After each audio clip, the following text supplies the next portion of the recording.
চীনের ওয়েনচৌ শহরে এসেছে এক নতুন পুলিশ। পানি ও ভূমিতে চলতে পারে সমান তালে। চলার পথে মোটেও উল্টে যাবে না, এটি গড়িয়ে যাবে না অচেনা পথে।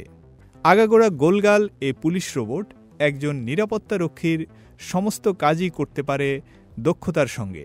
চচিয়াং প্রদেশের ওয়েনচৌ শহরের ব্যস্ততম বাণিজ্যিক এলাকায় পুলিশের সঙ্গে টহল দিয়ে বেড়াচ্ছে এটি। গোলাকার এ রোবটে আছে উন্নত এআই ক্যামেরা ও ঝলমলে আলোকসজ্জা, আছে দরকারি অনেকগুলো সেন্সর। এই পুলিশ রোবটটি ইতোমধ্যেই বাড়িয়ে দিয়েছে স্থানীয়দের নিরাপত্তাবোধ।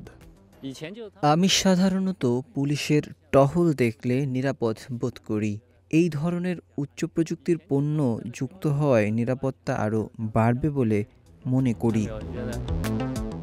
রোবটটি এমনভাবে নকশা করা হয়েছে যাতে এটি এমন কিছু জায়গায় পৌঁছাতে পারে যেখানে প্রচলিত টহল সরঞ্জাম পৌঁছাতে পারে না।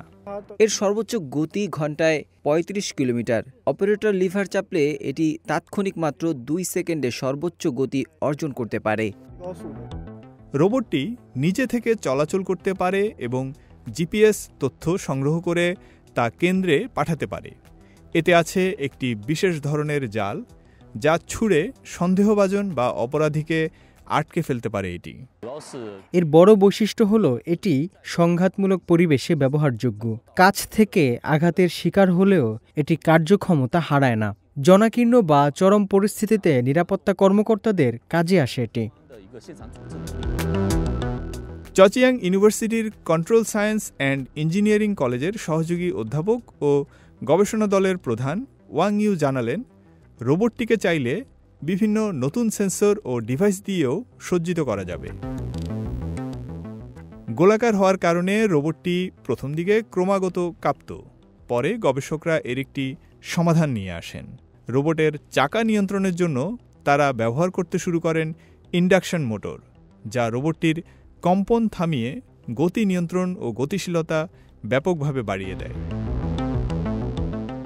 এখন রোবটটি দুর্গম পরিবেশেও মানিয়ে নিতে সক্ষম এবং তেজস্ক্রিয় দাহ্য ও বিস্ফোরণের ঝুঁকির ভেতরও এটি স্বাচ্ছন্দ্যে কাজ করে যেতে পারবে। এখন রাস্তায় বের হতেই সবার নজর কাটছে এই রোবট পুলিশ। সেই সঙ্গে জানান দিচ্ছে নিরাপত্তা প্রযুক্তিতে চীনের অগ্রযাত্রার কথা। ফয়সাল আব্দুল্লাহ, সিএমজি বাংলা।